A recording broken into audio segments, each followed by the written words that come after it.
Good morning, guys. Great session yesterday. We went over a couple of things. So we went over two tenses. So the present simple and present continuous. So there were a couple of reasons for the present continuous. So for things which are happening now. So for example, now I'm making a video. For temporary situations, so these are things that happen just for a short time.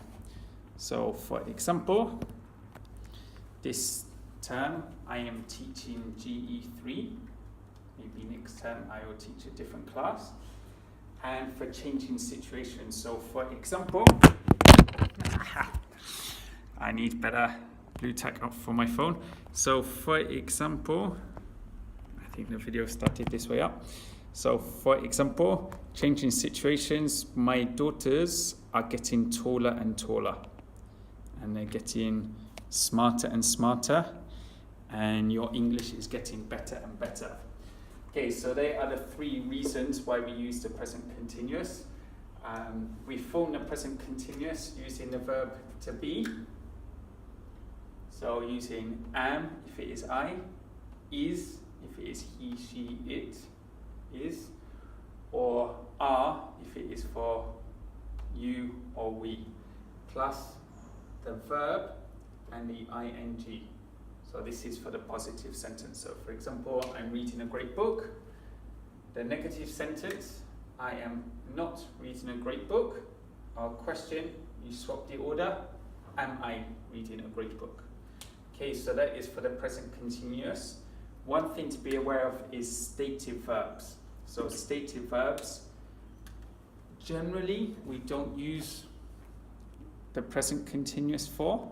There are a few exceptions. So for example, things like hate, we say I hate you, not I am hating you.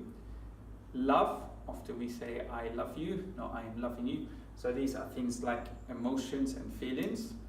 Also we use it for possessions, so things we have. So for example, I have an iPhone, not I am having an iPhone.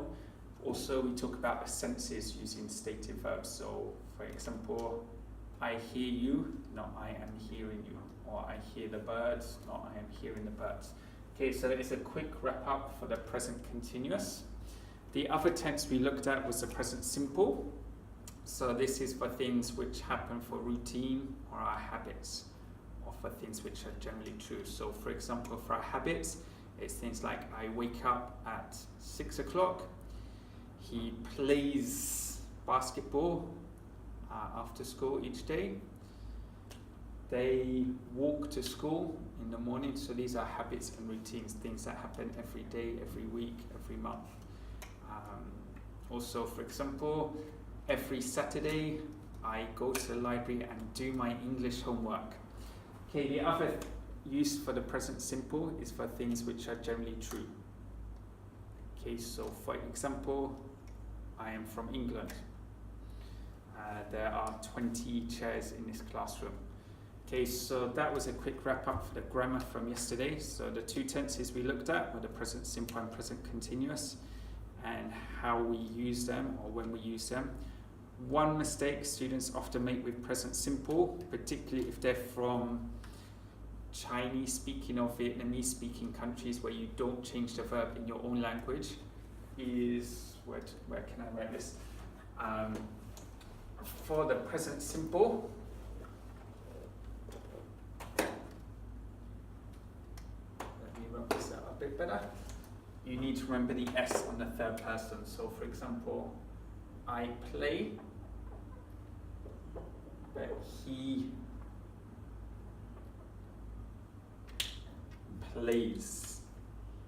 So remember, in English, change the verb to match the subject. Okay? Thank you very much.